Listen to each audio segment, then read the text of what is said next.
Look, Jack obviously missed the Port Adelaide game on the weekend, but the week before after the Gold Coast game, he wasn't at all well physically.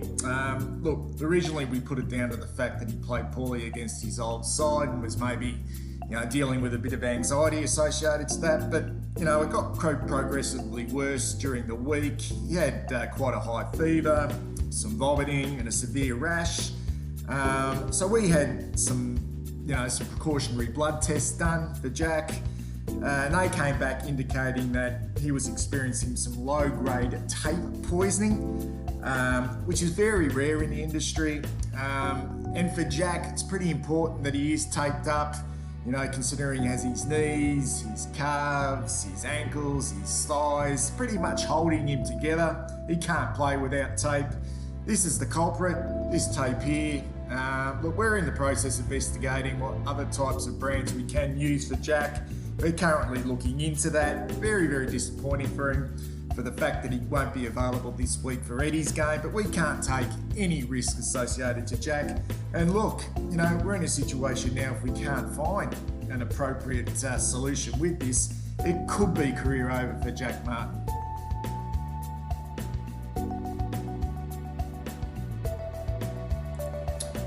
Yeah, look, Gibbons had that hamstring injury, which has lingered on for quite a while now. Originally we thought it'd be 21 days, the standard hamstring injury. A little bit concerned that it hasn't responded, and probably more concerning is the fact that we didn't think that Gibbo had really sort of tackled the rehab the way a professional footballer should. He was telling us that he was doing all the right things at the club and away from the club. We had to believe him, but after a certain amount of time, it just got to the point where I just had to do some investigation myself. I had a look at some of the club CTV footage throughout the day and found that Gibbo was actually wandering off during his rehab time, heading to the media editing room to cut up his podcast, Talking Gibberfish, with Zach Fisher. I approached Gibbo about this, said it wasn't acceptable. He said, look, he apologised, but I said, sorry mate, the damage has been done. And we fully expect Michael to be playing at Williamstown in 2022.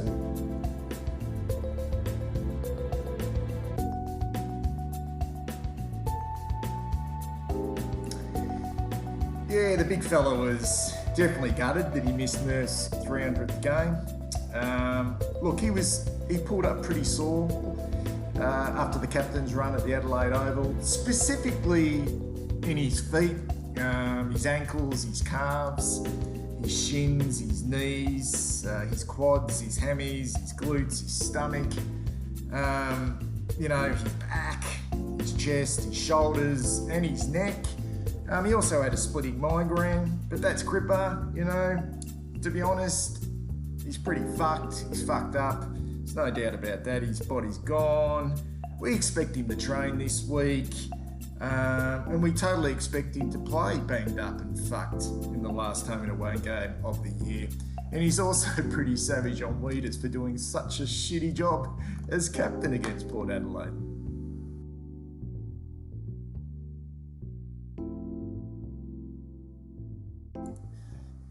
Yeah, look, Caleb's had a slight setback with his rehab after doing that ACL earlier on in the year in the VFL. He was back on the track doing some light running, which was good to see. It was good to see him out there with the boys, albeit just sort of running in isolation. But he's experiencing a fair bit of pain after his sessions and some swelling as well. That is quite common swelling, but this was unusual swelling. It was a funny shape, sort of protruding from his knee. I'd never seen anything quite like that before since I've been in the caper. So we did some investigating. We had it looked at, we had it re-scanned, and unfortunately it was found that the surgeon had left a scalpel inside and sewn it up, similar to what we saw with Dr. Death. If you watch Netflix, very, very disappointing for Cal. We're in the process of suing that surgeon. but he's left town. Look, that's probably put Caleb back probably another 12 months, but we should see him back sometime in 2023. By then, he should be doing some low-level running.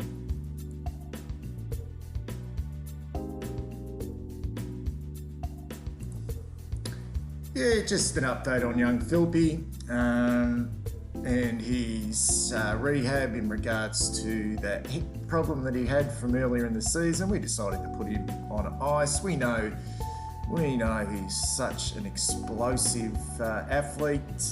He just explodes everywhere.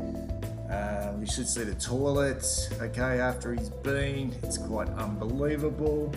Look, he was having, a great deal of pain associated to that hip even after we put him on ice. We had that investigated. We decided to go in and get the job done properly this time. He's had a double hip replacement, even though he only needed his left hip done. There was a discount going, 2 for the price of 1 at the Sunshine Hospital, so we thought we'd take that offer up. Philpy's taken that on the chin. He gets to spend a fair bit of time in the hydro pool, which has been great because he spent some time just reconnecting with the club. There's been a couple of veterans from the 1979 grand final who've also had double hip replacements. So Philpy's been able to chew the fat with them.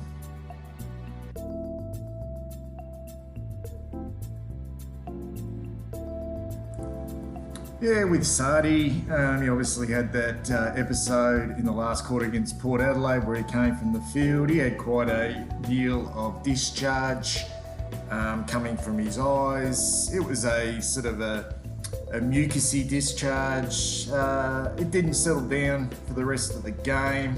In fact, it was still there when we left at the Adelaide airport and on the plane.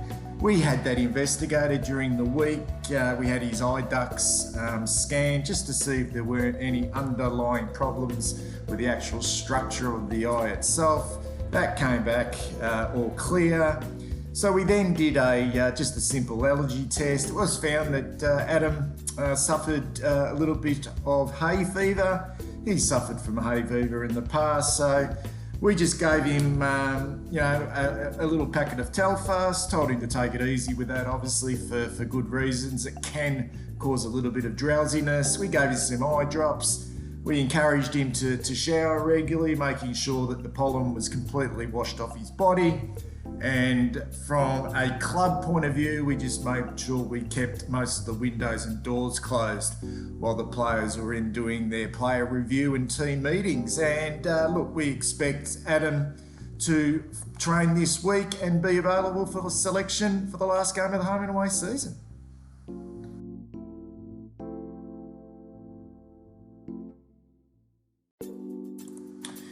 Yeah, just one more update, and probably the most important, that is Oscar McDonald and how he is tracking from his back injury. I know there's a lot of supporters out there who are heavily invested in Oscar McDonald.